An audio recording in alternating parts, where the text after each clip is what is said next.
Ljudski vrt v teh dneh miruje. Moštvo je na dopustu, vijolična slačilnica sameva. No, ne čisto. Prazno slačilnico smo izkoristili za pogovor z enim najbolj odgovornih za odlični prvi del sezone, ki se je končal s prvim mestom na lestvici. Toda kot je v njegovem značaju, je tudi tokrat zasluge pripisal celotnemu moštvu. Tako kot pravim jaz, to zmeraj ekipa igra za enostavno, da ne prejme gola, tako kot cela ekipa igra, da dosežemo gol.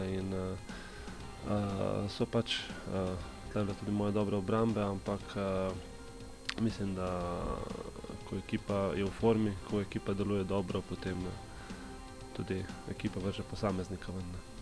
Pri tem zagotovo veliko pripomore dejstvo, da se obrambna vrsta ni bistveno spreminjala in je bila uigranost na visokem nivoju. Seveda dosti pomeni, čeprav tle se tudi pokazalo, ko se je Rajčević vrnil, je bil takoj pripravljen, ampak mislim, da največja konstanta je Šuler tle, in tudi Šme se je kar izkazal in definitivno Janža, samo, kot sem prej rekel, ne smemo pozabiti tudi ostalih fantov, ki nekako delamo na tem, da se timsko branimo. Serija tekem brez prejetega gola je bila tako le logična posledica, toda na igro številk se izkušeni vratar pretirano ne zanaša. Meni je nekako bolj bilo pomembno, da je ekipa zmagala, da se je v bistvu dosegel končni cilj, ampak vidim pa, da vsi ostali dajo več nekako na statistiko in moram reči, da je lepo. V preteklosti nisem toliko dajal poudarka na temo, ampak vseeno je lepo slišati, ko ne prejmeš zadetka.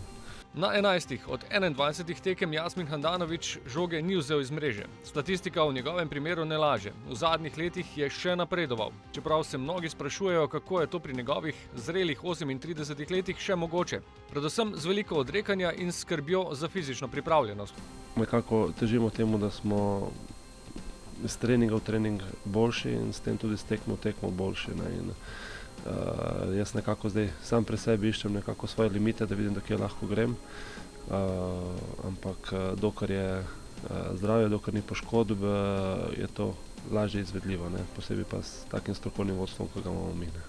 Dosti odrekanje, predvsem je tle v prehrani, v počitku in pa definitivno začeti zgodaj spati.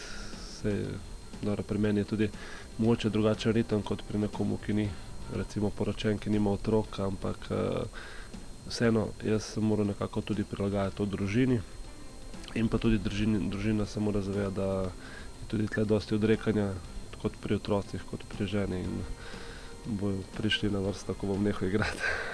Boj za naslov prvaka bo zelo pomembna že prva tekma pomladi, ko bo prvi nasprotnik v Ljudskem vrtu po pripravljalnem obdobju prav večni rival in konkurent za trofejo. Prva tekma bo pomembna.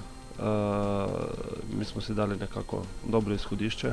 Igramo doma pred domačimi navijači in za zmago bi bilo že kar marsikaj, ne bom rekel odločenega, ampak tisti, ki bo zmagal, bo v zelo dobri prednosti.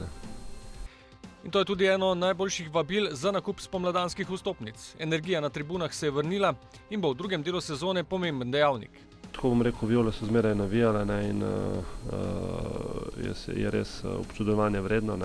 Zdaj ostali navijači, ki so na vzhodni in zahodni tribuni, se zdaj čuti drugačna energija, ampak po turbulentni sezoni, ki smo imeli lani, jaz mislim, da po dobrih igrah, ki smo jih prikazovali, je bilo samo vprašanje časa, kdaj bojo spet začutili to, da bomo spet začutili to povezanost, da vidijo, da napredujemo, da se izboljšujemo in na koncu so to rezultati tudi prinesli. Tako, zdaj pa zares na dopust. Do 11. januarja, ko se moštvo spet zbere na tradicionalni uvodni večerji.